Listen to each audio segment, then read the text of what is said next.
Hello guys, magandang umaga. Ayan, tayo na po nasa gitna ng karagatan na tumatakbo. Nakita nyo po ang hangin, mararamdaman nyo ang ingay ng pagaspas ng hangin, talagang malakas. So tuloy-tuloy po tayo sa pagkatawid. At maganda ay hindi naman masyadong malaking alon, hangin lang malakas. So ayan guys, ang ating solusyon dito sa ferry boat. Ayan o, hindi pa tayo po naka-anggulo, buha tayo ng ibang anggulo guys. Ayan po guys ang takbo ng barko.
Ayan po yung mga lifesaver.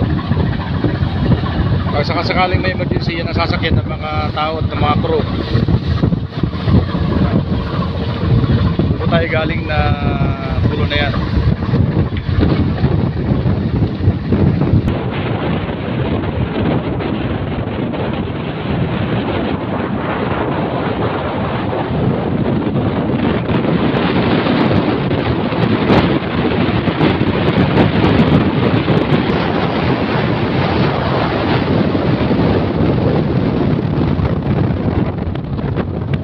Sa kabilang side naman tayo kasi masyadong hangin doon dito. So po yung sitwasyon dito ngayon, maaraw, pero hangin. Ayun guys, so hindi nakakatakot ang pag-travel, pagtawid kapag araw. Sa gabi po nakakatakot kasi hindi mo nakakatakas, pero pag araw, pero masamang panahon kasi kita mo kung saan ka pupunta eh. Yung nakaganda sa araw, kaya guys, sumakay na kayo sa BLTV o DLTV kasi alas 6 ang kanilang alis dun sa atin sa Giwan. So sakto guys, ang kanilang pagtawid ay araw, umaga. Wala na, hindi nakakatakot. Di kagaya ng ibang mga bus na alas 12 ng gabi na alis sa atin. So gabi rin po ito pagtawid. So nakakatakot po pagtawid sa gabi. So mas maganda po ang DLTV ba sapagkat sila ay hapon ng alas 6 na alis dun sa atin. So pagdating dito umaga na natawid. So kita mo lahat, kaya hindi masyadong nakakatakot. So yan muna mga guys ha, tutuloy muna natin kasi mahaba. Atin ako po'y kukuha ulit ng video mamaya. Kaya salamat po mga brother, thank you for watching.